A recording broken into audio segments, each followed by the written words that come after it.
On this installment of Creative Cabin Fever, I have the incredible Rob O'Connor, best known for Irish Beats, but obviously we're going to delve deep into who the man is, because that's always a bit of a surprise, especially someone who fights so hard for the independent Irish artists. Rob, thank you so much for taking part. Well, thank you for a very lovely introduction, Rebecca. That's really nice. Thank you. You're very kind. You're welcome. I obviously have known you for quite some time and have been admiring you. One of the standout moments to me was about 10 years ago. You did a show with King Kong Company on Beat, and I was doing my radio show, which was an online radio show. So I had the video, and you did it in the nude, and I made a joke that we should do my online radio show. So, I mean, this could be our opportunity, Rob. My wife and children might have something to say about that. But it was such a Well, funny thing to do to help a band out. I thought that was just amazing. Someone who goes that extra length to help the Irish music industry, to me, is a hero, you know? I give you like, but that was a joke that was a joke we said like on the previous interview that we did, because I think they came in with a bottle of Buckfast or something like that. The lads are great. Like, King Kong Company are great crack, and they've always produced really good music as well. And I think we made a joke about doing the interview in the nude. And sure, then they turned up, and I think it was Alan walked in with no top on, and then Tom took his top off, and it was just so we all just took our top off. I have to say, unlike Zoom, you know where Zoom a lot of times people are doing stuff and it's bottom part nude, we were just top part nude for the photographs. There were no pants came off in the studio. I just have to say that to be clear. For health and safety purposes, I understand. Exactly. Like back in those days, we weren't able to sanitize everything down. Nowadays, we are. I see you're in your attic space, and obviously during lockdown, you did a lot of your shows from there. So, how was that for you? um, it was tough. It yeah. So I did the show. I did the radio show from here for, I think it was not long after lockdown began, and all of April, and I think I might have done maybe one or two in May. So maybe about 2 months I did the show from here, and it was okay, but it took me a long, long time. Our internet here isn't particularly good, so the way it would work is that I would connect into the studio, um, and then try and get all the music together, and then record my links, which would be the bits that would go in between the songs. And sometimes I might have an interview with somebody, and I might have done that previously and then try and put that in. And it was taking me about 4 hours to do a 2 hour show, which wasn't very efficient. But at the time, they were really trying to limit the amount of people that were going into the studio. So I can understand where they came from with it. But yeah, so when I was able to get back into the actual studio, it was a lot easier. Okay, yeah, and understandably, it does. It takes a lot longer to compile a show outside of the live element, because when you're doing it live, it's like press play. Whereas when you're having to compile everything together and make segments and sections and then collate it all together, it's a mind meld. Like, I understand fully where you're coming from. Yeah, and the other thing is you start worrying about every syllable. You start thinking about the link that you did. You say, "Oh, could I maybe have said that a bit better, or could I maybe have said this a bit better, or I kind of fluffed that word." And then you find you do things 10 times over, rather than just going for it. Whereas if you're in a live situation and you make a mistake, or you fluff, or you get somebody's name wrong, or whatever, you just have to kind of go with it. And that's, I suppose, like, even saying you'd get worried about ums and ahs. Whereas if you're live, if you say an and an ah, you try not to, but you just go with it. Yeah, you become more of a perfectionist, like, because you're like, oh, now I have a chance to do this better, so I'm not going to mess up. I get it. Yeah, yeah, yeah.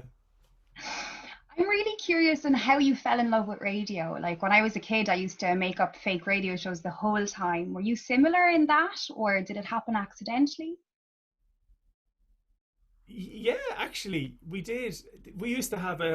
So I grew up in Avondale in Waterford, and myself and my friends used to do fake radio shows, ALR, Avondale Local Radio. And we still like, we were basically just playing our tapes and recording it and putting little bits in between. And it was nothing terribly groundbreaking or anything like that. And we were only gowling around. But funny enough, I never actively kind of really pursued radio. It was just something that kind of happened from kind of playing in bands and playing around the place. And I remember going in for a couple of radio interviews as a musician, and I was always intrigued by the desk and the sound and what's going on here, and and I mean, first and foremost, I'm a music fan, and I think that's very important. I like music. I listen to music all the time. I listen to radio. I listen to streaming services. I mean, I listen to all sorts of stuff as well. But yeah, that's kind of how I got into radio, because I was kind of intrigued as to how it worked. And I when was it, about 2004, 2005 maybe ish.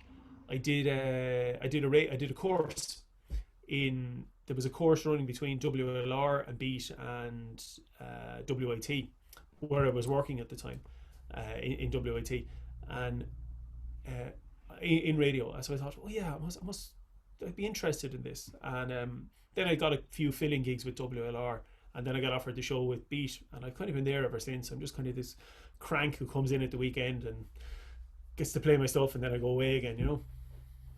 Yeah, you're one of the rare gems that actually gets to play what he wants. Like, I love that. Like, you're a bit of a rebel with a cause. I adore that in a person, you know? There's a few of us now. I mean, there's Zoe on WLR, and I know she's not doing it at the moment. And you'll find that a lot of the more specialist music shows, which are basically the ones outside of the kind of the 7 to 7 hours, they often just leave them off to do what they want, and that can be whether it's Dan Hegarty on 2FM, or John Barker, or Zoe Staunton, or whoever. We're kind of left off to do what we want, or Martin Bridgman in KCLR, because they kind of just don't cause a problem. Do your stuff, off you go. You know. Yeah, that's amazing. And it's great that you concentrate solely on the Irish music, because we really need a push. Like, the industry as a whole needs a push, especially right now. If I was an emerging artist, what is the best way to get your attention to be on Irish beats? That's a good question. That's a really good question. Thank you. This is going to sound like such a silly answer, but it's be good. I know that sounds awful. Right. So, right, how do I phrase this now without insulting people? Because I don't want to insult anyone. I would respect anyone making music, anyone at all, and it doesn't matter. It might be something I like or something I don't like. I mean, I'm not a big fan of, say, country and Irish music, but I can respect somebody who's making that, and the craft that somebody puts into it, and a lot of people really enjoy that. So that's absolutely fine. I mean, go for it. There's certain types of dance music I don't like. I just find them too harsh. I'm just not a big fan of them. But I can appreciate the craft that goes into it. Okay, so let's put that caveat there at the start. It's If you want to be played on the radio, you have to present yourself well, present your tracks well, and this sounds like such a cliche, be in the right place at the right time.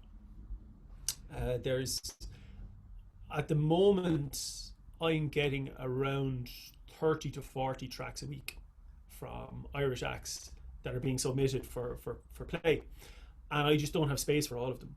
So I try to get about 7-ish tracks, new tracks on the radio every week, and sometimes I do more, sometimes I do less. It depends on it, and sometimes it can be just, oh God, you know what? I have 2 indie bands in there already. I really don't need another indie band, because there's this really interesting acoustic singer-songwriter person here. There's a kind of some electronic act. There's a rapper, and you know what? I don't have space for that third indie band this week, because I have all this other stuff that I want to get in there. I'd be very mindful of that.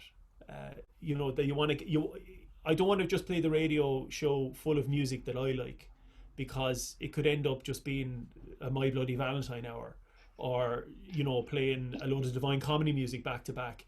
And I might personally enjoy that, but you got to think of it like the audience. What do they like? How can you bring them along? And the other thing you have to do is, I know the question was how would you get on the radio? I know this is going to sound like such an arsey thing to say, right? But present yourself well. I got it. I got the amount of emails I get from acts, and it says, "Hey, here's our song," and it's a YouTube link. Well, bye. Here's a track. Well, yeah, but it's also like, well, who are you?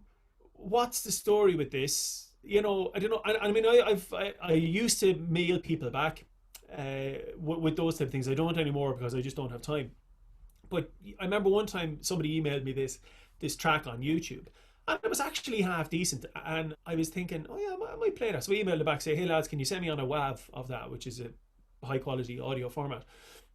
And I remember getting a reply saying, oh, just YouTube to MP3 it. And I thought, man, like, if you care that little about your own music, why should I care about it?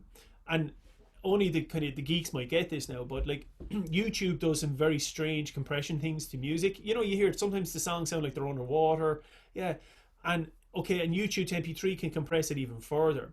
And it might be okay if you're listening to it on little earbuds or on little tinny speakers. But if you put that through the radio system and through the broadcast chain that we have with compressors, it can go absolutely crazy. So, present yourself well. Who are you? Where are you coming from? What's the track? Maybe some information about the track. There might be a story behind it. There could be some interesting production elements to it. Whatever. I mean, when I say interesting production elements, I remember getting one off. There's an Irish producer, Dahi. Dahi O'Dronig. Yeah, he makes some great stuff, but he does a lot of field recordings and he puts them into his songs. So he might record wind chimes, or he'll record ocean sounds or the sounds of birds and trees, and he put them into his tracks. And just being a geek, I kind of like that. I like this. I like the idea of that. And it's something more interesting than just, oh, I got 6 loops from Fruity Loops and just put them together and that was that. So there you go. I don't know if I answered your question. No, that's brilliant. I really, really enjoyed that. You're right. Yeah. Take pride in your music. Know what you are. Know who you are, and make sure you present yourself correctly. Is exactly the answer I give to any band who's trying to contact me. Yeah, exactly. I mean, it's about professional communication as well. I mean, if I don't want to say it like a job interview because that makes it sound so stale, but I mean, if you were trying to contact a company, like if you were selling, widgets, or selling coffee and you wanted to sell your coffee to a bunch of cafes, you wouldn't just send them a note saying, hey, buy my coffee. It just wouldn't work like that. You go in and you say, hey, look, this is who I am, this is what I have, this is why you should buy my coffee, because it's really good coffee and I think you'll like it and I think your customers would like it. And I know that can break it down to a business transaction, and it's not a business transaction. There is an art in it, but it's once that's half the battle. Now, that doesn't guarantee you that you're going to get played either, for all the reasons that I've said. Another one is, I hate to say it about radio edits. I'm not a fan of radio edits myself. But say the show that I do, Irish Beats, radio edits don't really matter to me too much, because whether a song is 3 minutes or 5 minutes, if it's a good song, it's a good song. But outside of those specialist music shows, you will find there are very few radio shows or radio playlisters who will play anything longer than 3.5 minutes. It'd want to be something particularly special now to really push that boat out. It'd want to be Beyonce doing something. I'm just looking at the way the sun is going on my hands. It looks like I have flame on. You're glowing! Yeah. They're very few. So you've got to think about the way your tracks are structured. So I got a track recently from a band, and for the first 60 seconds of it, nothing happens. It's a huge, big, long intro, but it's a really boring intro. It's like, okay, here's a guitar line 4 times, then the bass comes in, then the drums come in, and then the thing kicks in. And really, you could have done that in 2 bars and got straight into it. And if you actually go back in time with music, like if you look at Motown and all those early rock and roll records and early Beatles records, they were really they were very, very efficient. They were like, right, how can we get into this quick? because that's what hooks listeners in. You know, if people don't want to hear the big long intro, it might work well in a live setting, and it can work really well in a live setting. You know, you're at a gig and it builds atmosphere, and you remember gigs. I have three of them this weekend. Wow, look at you! Fantastic. Who are you going to see? Well, actually, I'm working all of them, but yeah, kind of my job, you know. Oh yeah. But yeah, there is a socially distant that gig in Dublin that's also live streamed. So Laters with Griffs is taking place from Drop Dead Twice. It's actually five different events over the month of September, but I'll be up there Saturday for Blackbird and Crow and Bicurious. But there is a host of interesting characters playing in Drop Dead Twice this Saturday, Friday, the same the following week. It's amazing. You should definitely look that up. And then I have two private events in Waterford that I'm the promoter for, I guess. Brilliant. Oh, that's deadly. And those first ones, they're streaming, are they? Yeah, they're streaming. There's another great streaming one in Waterford this month on the 27th of September. Paul J. Bulger will be doing a live stream from Wama. Ah, deadly. Yeah, yeah, yeah. Brilliant. Excellent. Yeah. Oh, well, I must check that one out. Actually, that's an interesting one, the whole streaming gigs. How did you find those? Well, I was part of a team of people who brought Ireland their only music festival this year. It was called Transmission. We did 10 hours of a live stream. It was Irish music history. I'm proper proud. Some live streams at the moment are lacking something. And I think with Transmission, we started tackling how we could go about it better. So like, obviously it was presented, there was interviews in between, there was two stages, there was 18 acts. Multi-camera facility as well, online interaction, which meant that anyone that was writing in also got talked about. There was the possibility of actually having a Zoom interaction as well on the day if you paid a certain amount to be part of it. Very interesting. But all these live streams from your jacks, for all intents and purposes, have no appeal to me. Mm. I understand the need for them, but at the same time, there's so much we can be doing. So like things like Transmission or Laters with Griff, people that are really pushing. There's also like a gorilla, Really, Troubadour? no, crud, Spud that used to be in Ilia K has his own, Oh, yeah, yeah, yeah. and he's been doing these incredible live streams that are presented and different. I'll send you on the link afterwards. I'm so sorry I can't think of the name right now that happens. But yeah, there is some incredible, like Blackbird and Crow released a song today. Um, they're one of my favorite bands in Ireland at the moment, and they're actually going to be playing on Saturday in Dublin.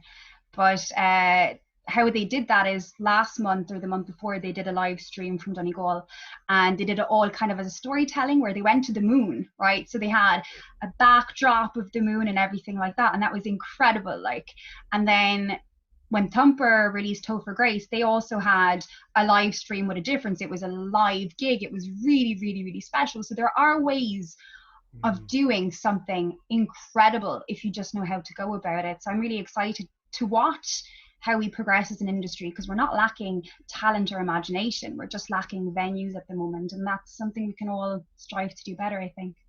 Yeah, you're right. I agree with you there. I mean, I watched a lot of live stream gigs at the start of all of this, and then I couldn't watch anymore. I couldn't watch, somebody with an acoustic guitar. And it was just, and the sound was always poor, and it was, it was a bit of a novelty at the start.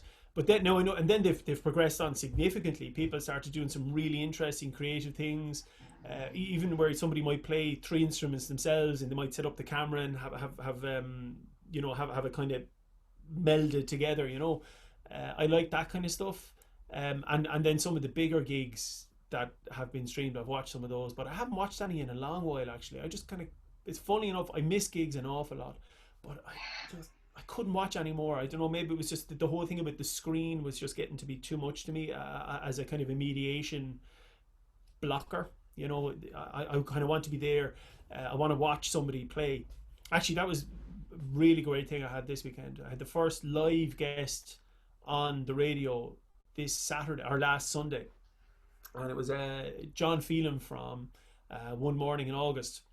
And John is a really good guy. The band are really great. They've just launched their album. I really like their stuff, and I've been playing their stuff for a while. And just to have somebody come into the studio and he just played the guitar and he sang a song in front of me. Now, I mean, that was, oh, this is brilliant. You know, this was great. This was really good and it sounded good. And yeah, that was lovely. Even though it wasn't a gig, it was just like a little bit of live music.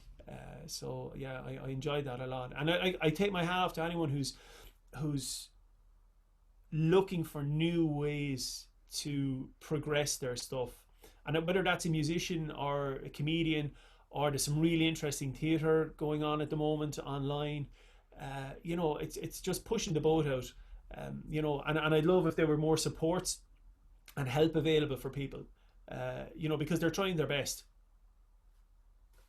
Yeah, no, agreed. We've been hit so hard as an industry. Like it's like a lot of the stuff I have to do at the moment, like whether it's as a consultant, which funnily enough I end up being often enough, it's like all on a voluntary basis until things kick off again or until we make something. Do you know what I mean? And I've no problem doing that because similarly enough to you, what I do is out of a point of passion and not out of a monetary need. You know, I need money, but it's not my driving force. My driving force is ensuring the Irish music industry, like I feel passionately like that it's my mission to make sure that Waterford shines everywhere. But more than that, to make sure that Ireland as a whole is connected and visible, you know. So I'll keep doing that. I'll keep fighting for everyone until a day comes that it comes back for me. Yeah, you have to get paid though, as well, and that sounds like such a mercenary thing to say, and I'm not a mercenary, but you do have to get paid. I mean, I know like years and years ago, you'd be doing things for free all the time, and there's nothing wrong with doing something for free as well. You know, if you believe in it, but that's not sustainable.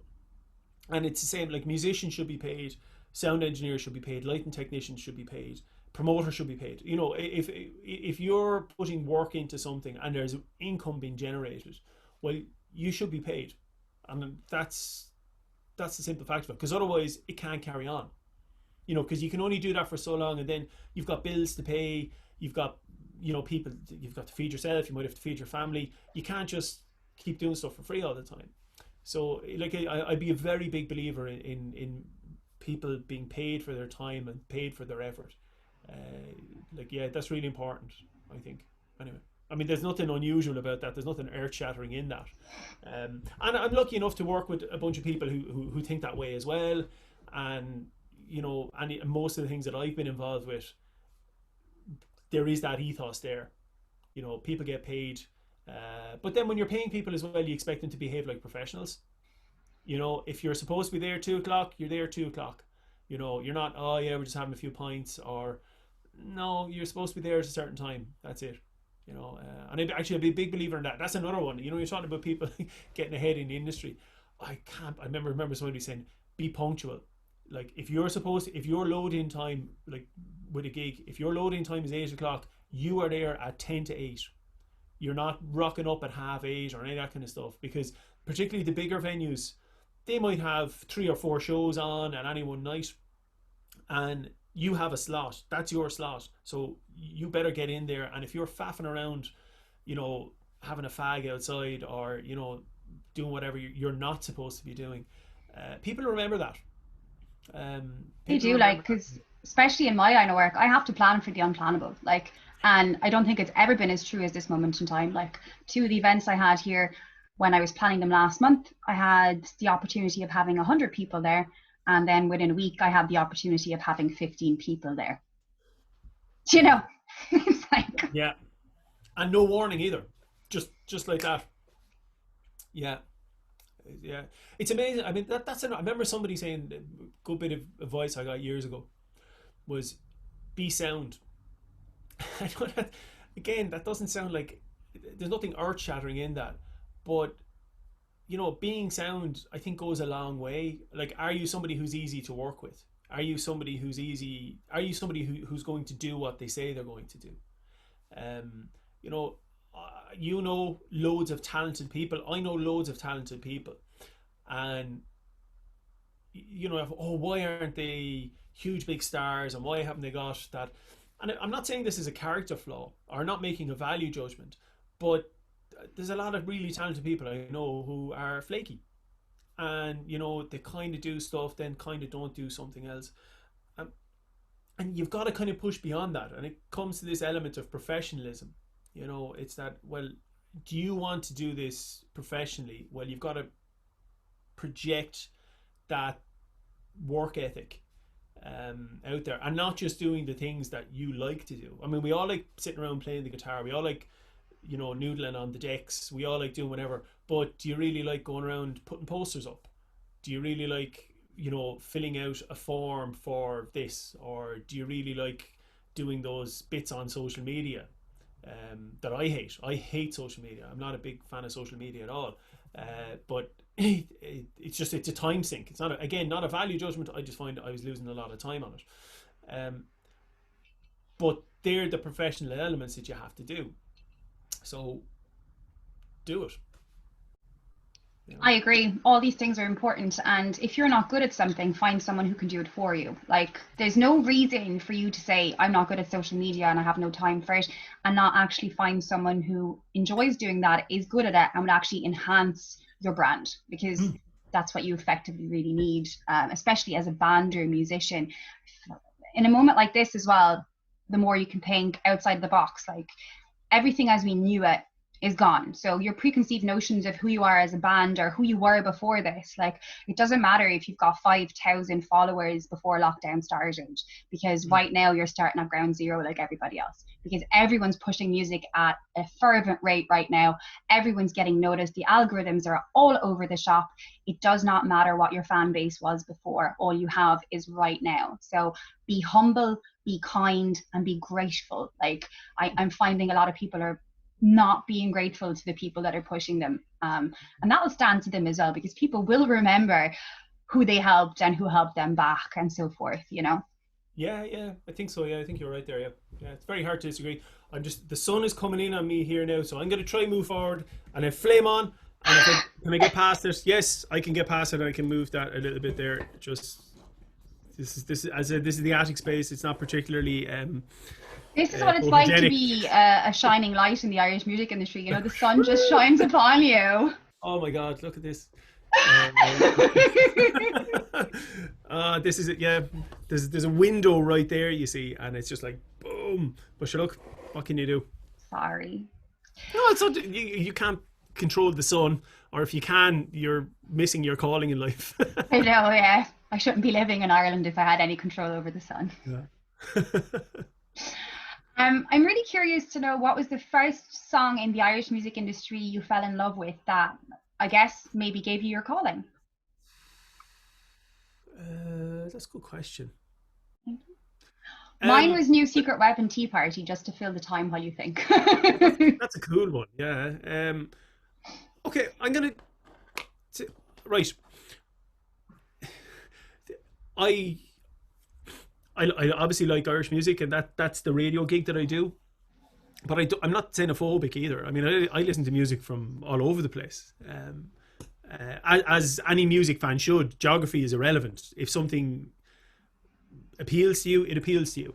Okay, and I'm just going to step back again because that's getting a bit in terms of Irish music, I mean, I never saw myself doing an Irish music show. It just kind of happened, and I really enjoy it because I genuinely believe that there are lots of very, very talented, creative, interesting sounds being produced in this country, and there's a lot more to it than U2 and Sinead O'Connor. And equally, I'm not knocking U2 and Sinead O'Connor either, because I think they deserve every success that they've had.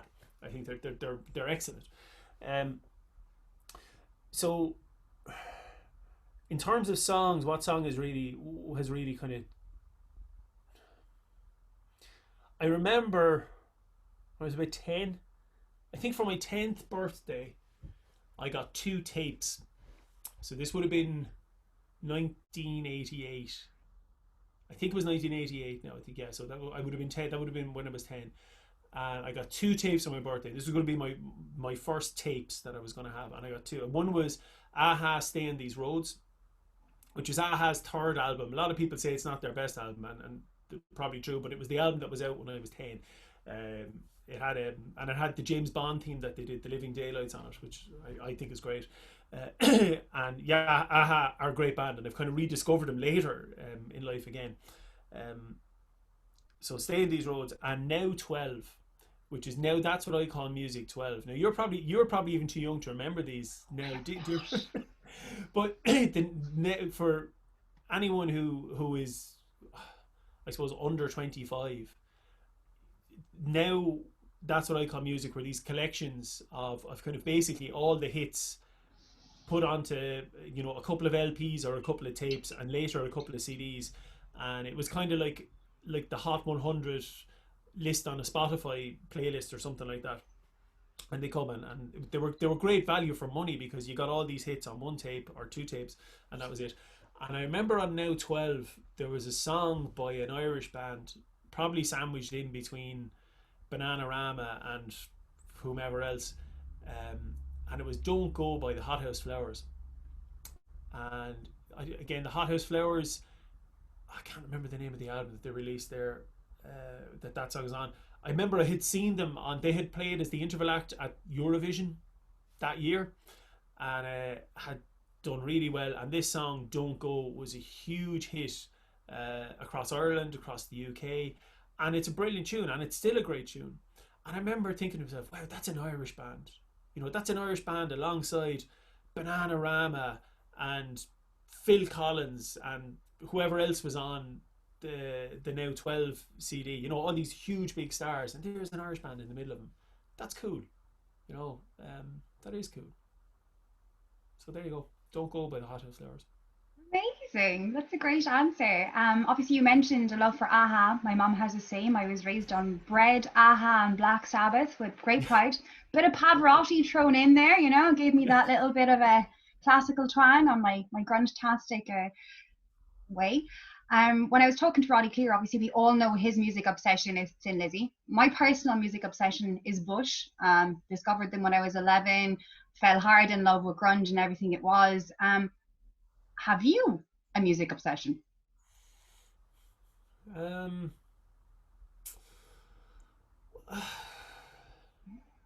yes and no. I would go in phases. When I was a teenager, I was obsessed with REM. I had everything by REM. I bought it, like, again, I would have had everything on tape, and then I would have rebought some stuff on CD, and now I've rebought some stuff on vinyl. So REM would have been a huge band for me when I was growing up, and when I was learning to play guitar as well. Like, REM songs, they're simple, okay, and I use that, like, because simplicity is a virtue. Simplicity is actually quite difficult to do sometimes. But a lot of REM songs, if you're somebody learning to play an instrument for the first time, you can probably learn a few REM songs, because they might only have a handful of chords in them. So that was great. Me and my friends used to be busking in the streets of Waterford singing REM songs, thinking we were great, because we'd walk away with £5. It's like, yeah, oh, £5. Actually, like, we were so lazy, we used to busk enough so that we could buy 10 fags between us, and a couple of cups of coffee. And then we'd stop. So stupid. Anyway. No, it's not stupid. It's just not greedy. You weren't greedy. You went out for what you wanted, knew how much you want. You were humble and ungreedy, not lazy. It's kind of lazy as well. But yeah, so REM would have been a big influence. But to be honest with you, it sounds like such a politician's answer, but I really love so many different genres in music. I'm really big into electronic stuff at the moment. I'm really enjoying that now, and I have been for quite some time. And I've kind of fallen down a synthwave hole. Actually, I have it on my t-shirt here today. I found and a lot of that, I think, comes from just like Stranger Things, and really loving those 80s synth sounds. Yeah, they were everywhere. Yeah, but I have a whole load of playlists where I listen to that kind of stuff, and I like listening to a lot of instrumental music when I'm working. Like, my main job is, I work in the college in WIT, and when I'm working on stuff there, I often listen to instrumental music stuff that doesn't have lyrics, and that can be kind of neoclassical pieces like something by Max Richter, or soundtrack stuff like Hans Zimmer, or whatever. But I have found myself listening to a lot of synthwave at the moment and synth pop. Have you Um, heard Fires? no fires, no. They're Dublin synthwavy. I'm going to send them on to you after this. You're going to love them. You're going to love Brilliant. them. Okay, Yeah. deadly. Deadly, yeah. And there's some great there are some great Irish bands in that space, you know. And again, so maybe that's the thing that comes back to Irish music. A lot of people think that it's just, you know, you have the folky people over here, you have the indie rockers over here, and that's it. And it's so much more diverse and so much more vibrant than that. You have, I mean, yeah, you have the folky people, and you do have the indie rockers, and there's nothing wrong with that either, by the way.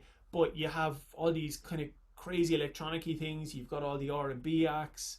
Um, you've got interesting themes in Irish music now that you wouldn't have had before. People talk about people talk about the growing up from a different culture in Ireland.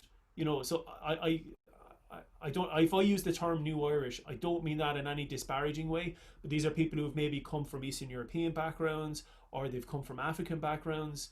So when I say New Irish, I really don't mean that in an offensive way, because to me they're Irish.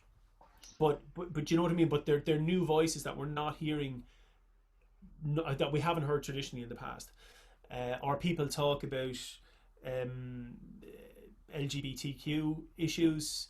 I mean, Wallace Bird basically did a whole album on that last year. I thought it was a brilliant album, and there was some really interesting themes being explored, um, in a very kind of musically appealing way as well.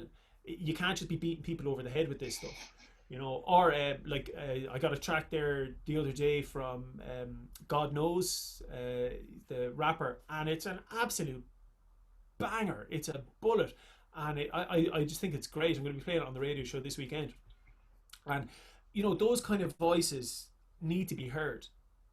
You know, alongside you know, like a band like, I don't know, The Academic, who I think are really, really good, by the way. I think they write really good songs, they play really well, and I wish them all the best in whatever success they have. I think The Academic are a great band. Um, but one isn't mutually exclusive of the other. Do you know what I mean? Just because you like one doesn't mean you can't like the other. That's irrelevant. And actually, like, again, I'm of an age where like back in the 90s there was the kind of, if you were either into dance music or you were into rock music, and that was it, and never the twain shall meet. And until you had acts like the Chemical Brothers or Daft Punk, who were these kind of crossover acts, that it was okay, if you were into guitar music, it was okay to like the Chemical Brothers because Noel Gallagher did a track with them, or Daft Punk. You know, it was okay because that kind of sounds like a bit of a guitar in there. You know, um, these are like, what's great about young people now is they don't have that those kind of silly divisions that are in there. I don't think so anyway. I certainly don't notice it. And Yeah. that's only a healthy thing. No, music is music, and they're all just labels, as was said on the Primal Screen track. I love it. That's amazing.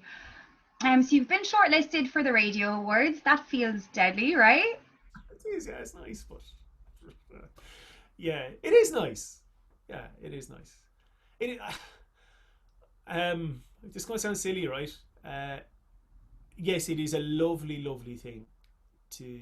It's a lovely thing to be recognised by your peers for producing a quality program, and that is a really lovely thing. And I don't mean this as a humble brag. I really don't put much stock in it, because I'm happy with the job that I do. And if somebody else is happy with it, that's great. I mean, when the bosses are happy with it and they're not firing me, well, that's good, obviously. But you know, you don't do these things to win awards. You do it because you enjoy what you're doing, and you think you're making a good product. Okay, the but it's lovely to get an award. I mean, I've been nominated for awards before. I've never fucking won. so, and the gas thing is, the best thing about the radio awards is there's always a right old session to go alongside it. And the last number of years it's been in Kilkenny, and it's a great night. It's a really good night. I mean, people get dressed up in their suits and all that kind of stuff, and you know, I mean, the award ceremony itself is actually quite short, which is great. The speeches get out of the way really quickly, and then it's a really good night, and I get to meet people who I haven't seen who I mightn't have seen in a while. You know, people who might do similar shows, or I know some journalists who's working up in Dublin now but used to work in Waterford, or whomever, and it's a great night. Or even you might see some of your heroes. I remember one year we were at it, and myself and Vinnie Bradley from also from Beat, were going around saying, listen, we have to get a picture with Larry Gogan. We have to get a picture with Larry Gogan. Because, I mean, again, if you're of a certain age, Larry was this voice that was all the way there. And I never met him. And that night he came in and he wasn't well, and he was receiving an award. He got his award and he kind of left straight away. And we didn't really want to put in on the man, you know. So I was kind of disappointed that we didn't get the photo with Larry Gogan. But we saw him and he was like, there he is, look, there's Larry. And yeah, it was nice. It's nice. So anyway, there's no award ceremony this year. They're doing an online thing, and it'll be it'll be good crack, and hopefully it'll be a bit of a laugh, and you know, I might get a bottle of something to either drown my sorrows or. Well, I'm dead proud, and I'm happy you're getting some recognition, whatever form it takes. I think it's super important. It's lovely actually, because there are actually quite a good few nominations from down this neck of the woods. Michelle Heffernan is up for Best Newcomer, and Michelle is only on the radio just a little while, and I mean that's one of the most hotly contested categories. Shona Lyons is up for a wonderful documentary she did on a transgender person. Hammond is up for it again on Beat. David Hammond, he's up for it all the fucking time. They should rename that award the David Hammond Award.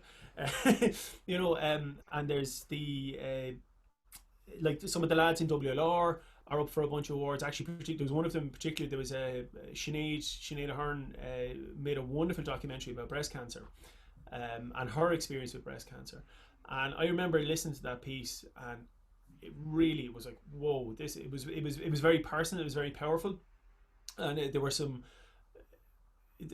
very honest voices on it, and to see that has been nominated in the best documentary category is really wonderful, because that's alongside, I mean, you have the likes of RT1 documentary on one, and I mean they have budgets and resources that we could only dream of. And again, and this is not a value judgment either. RT should have those resources. They're the national broadcaster, and they should have them. I believe they should.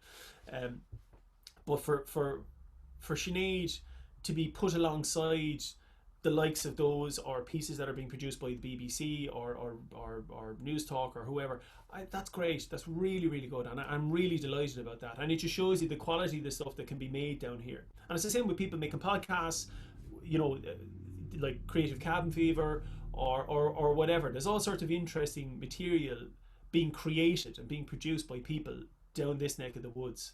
And you know, isn't it great that some of it gets recognised every now and again? It is. That's amazing that she is getting the recognition, because I didn't know about that, but I'll absolutely be checking it out, because you're right. Even though it's Beat, it's a little bit more independent than the bigwigs. So for something like that to be so raw and still get the recognition it deserves, that to me stands out as well. So I'll definitely be looking at that. Yeah, that's a really good piece. Well worth listening to. Yeah, well worth listening to. Last questions before I let you go. Obviously a lot of people have been rediscovering music for the first time, and a lot of people have lockdown jams. I'd be curious about what those are for you. So what have you been listening to again from the past but seeing with fresh eyes, and what have you been losing yourself to that you weren't expecting to in this moment in time? Well, the synthwave thing was unexpected. That just happened, and I like have all these playlists I'm listening to when I'm running. So synthwave, again, that's one thing. I bought, what have I got rediscovered? Do you know what I bought recently? I bought the Cranberries' first album again on vinyl, and I've been listening to that. The records, bought the Villagers reissue of Becoming a Jackal, and I think I've nearly worn the bloody thing out on the record player. That's such a good album, and it really stands up. What else have I been kind of I've been listening to a lot of Harvest by Neil Young. Again, I have that on vinyl, and I don't know why. There's just again something about it. Maybe it's mostly at that mellow pace, and then you have these almost orchestral songs that come in like A Man Needs a Maid, and that's wonderful. So I've been really enjoying that kind of stuff. And I'm listening to a lot of online radio as well. I listen to a lot of radio, but I listen to a lot of online radio. I would listen to BBC Six. Lauren Laverne is fantastic on that. She plays some really, really, really good stuff. I listen to an Australian radio station called Triple J, and that's kind of a bit of a weird one, because if you listen in the evening, you'll get their daytime programming, or you might get their breakfast programming, and it could be the other way around as well. If you listen in the morning, you might get their nighttime programming.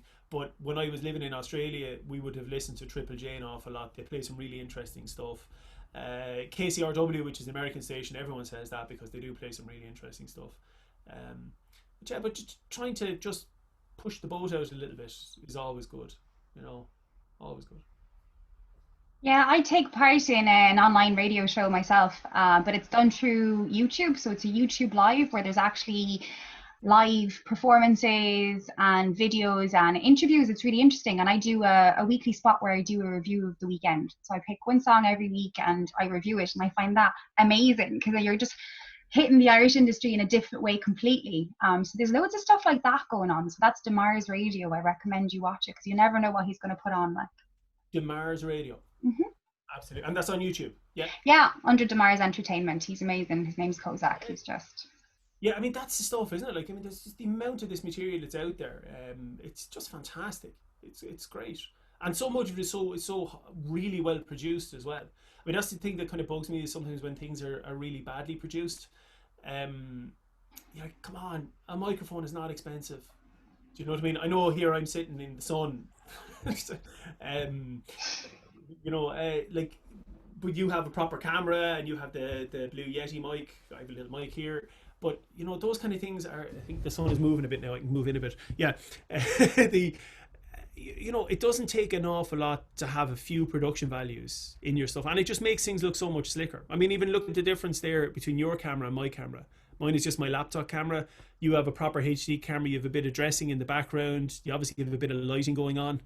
You know, you're kind of making me jealous now. I should have done that.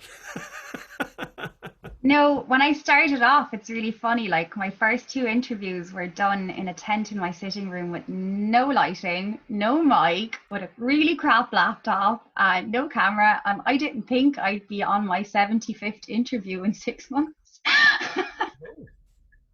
It's deadly. But even the one I watched, the one you did with Carrie Baxter, they're just who's brilliant, by the way. She's great. He's amazing. Yeah, yeah. Again, like there's people like that who are just making really interesting stuff.